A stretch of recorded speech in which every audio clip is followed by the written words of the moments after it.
Hello，大家好，我係 Wing，第一次拍 YouTube，請多多指教。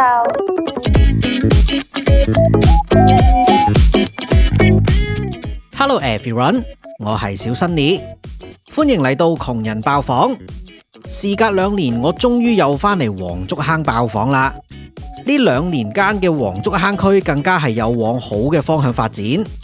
今次我入住嘅更係一間新落成嘅服務式住宅酒店，而且呢間酒店確實令我驚喜。原因係呢度唔單止非常接近地鐵站，距離地鐵站出口大約只需要3分鐘路程。地鐵旁邊嘅 MTR Mall 都終於開幕，完全解決咗黃竹坑區嘅飲食不足問題。商場內唔單止有多間餐廳，想食得實惠一啲，仲有 food court，真係非常豐儉由人。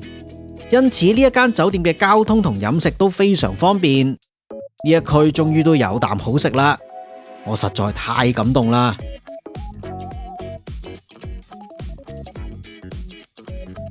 由酒店 App 訂房，基本房間價錢大約為港幣700左右。酒店全層禁煙，上房需要拍卡。睇房時間，今次我好運被 upgrade 咗上去高層嘅山景房間。官方報基本房間面積為30平方米，由影片可見真係指實用面積，空間感毋庸置疑。酒店採用新式居家風格設計。雙人床係普通 size 雙人床，舒適度合格。床頭位置設有充電同埋 USB 插位，不過就只有其中一面有提供。電視係有酒店獨立系統嘅 Smart TV， 雖然有 HDMI 插位，但係由於電視係嵌牆式關係，非常難插入任何裝置，唔建議各位冒險。浴室空間同樣充足。只可惜唔設有我最中意嘅浴缸，睇得出酒店真係新落成，裝修亦都非常新式，就連窗簾都係電動嘅，全房間更加係唔缺供電位，甚至仲有提供拖板，誠意係非常充足，個人認為值得推介。Hi， 大家好，我係小新李，又喺度發表我嘅感想啦，繼續例牌先請大家多多指教先。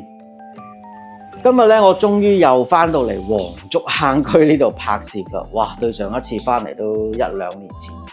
今日呢一間咧係屬於黃竹坑區嘅 service apartment， 而且係一間非常新穎嘅 service apartment。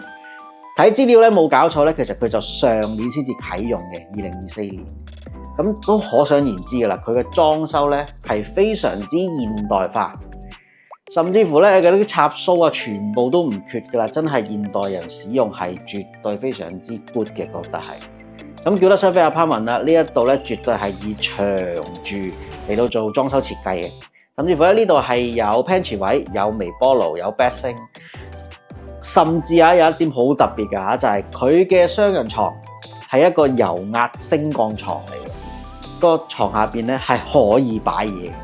咁可想而知。呢度真係為咗長住而設計嘅，而且非常之咁舒服。By the way， 繼續講下呢間酒店嘅缺點啦。今次嘅缺點咧就比較特別，終於再冇地區呢一行啦。因為黃竹坑區嘅飲食同埋交通啊，甚至乎嘢，真係2年時間就得以改善咗非常之咁多。第一點，數碼電視，佢部數碼電視係 Smart TV 嚟嘅。不過基本上佢就係用自己嘅 assistant， 我唔係好識操控，我淨可以睇到正常嘅電視台。咁佢又話可以投射手機咁，但係我搞嚟搞去我都搞唔掂，係因為真係佢自己設計嘅 assistant 嚟嘅，完全係我唔識搞嘅嘢嚟嘅。而第二點，床，冇錯啦，係張床，佢張床好舒服，大家唔好誤會。而係咁大嘅空間咧，佢個床嘅尺寸咧依然都仲係普通 size 嘅雙人床，會係覺得有少少美中不足嘅。咁但係以上嘅缺點啊，我覺得係真係唔影響住宿觀感。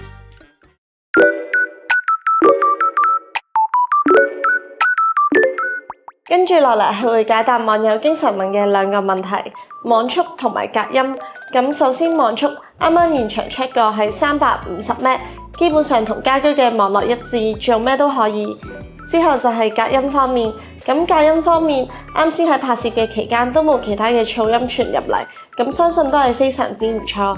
以上係我哋嘅分享，希望真係可以幫助到大家。拜拜。